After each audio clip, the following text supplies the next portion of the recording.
சமீபத்தில் பார்த்தீங்கன்னா நம்ம வெற்றிமாறன் சாருடைய தயாரிப்பில் பேட் கேர்ள் அப்படின்ற ஒரு திரைப்படத்தோட ஆடியோ லான்ச் நடந்துச்சு. அந்த ஆடியோ லான்ச்சில் நம்ம இயக்குனர் மிஸ்கினும் கலந்துக்கிட்டாரு. அவர் கலந்துக்கிட்டு வெற்றி சார்கிட்ட கண்டிப்பாக வாடிவாசல் திரைப்படத்தை நீ எடுத்தே ஆகணும் அப்படின்ற மாதிரியான ஒரு கோரிக்கையை வச்சாரு. கூடிய சீக்கிரமே வாடிவாசல் படத்தை தொடங்கு அப்படின்ற ஒரு கோரிக்கையை மிஸ்கின் சார் வச்சிருந்தாரு. அதாவது சூர்யா ஒரு அழகான நடிகன், வெற்றிமாறன் ஒரு அறிவான இயக்குனர். அறிவும் அழகும் சேர்ந்துச்சுன்னா எப்படி இருக்கும்? அதை பார்க்கறதுக்கு தான் நான் ஆர்வமாக இருக்கேன். கண்டிப்பாக வாடிவாசல் திரைப்படத்தை எடுங்க. அது ஒரு பிரம்மாண்டமான படமாக இருக்கும். வெற்றிமாறனுக்கு வாடிவாசல் தான் பெஸ்ட் மூவி.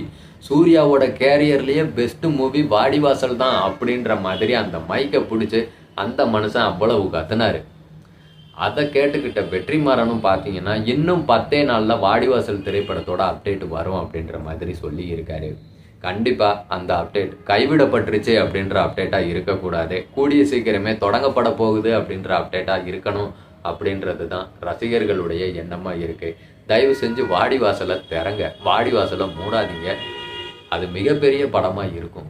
தானு சாரும் அவர் தான் சொல்லியிருந்தார், ஒரு மிகப்பெரிய படம் வாடிவாசல் அப்படின்ட்டு. அந்த மாதிரியான படங்கள் நம்ம தமிழ் சினிமாவுக்கு கட்டாயம் தேவை.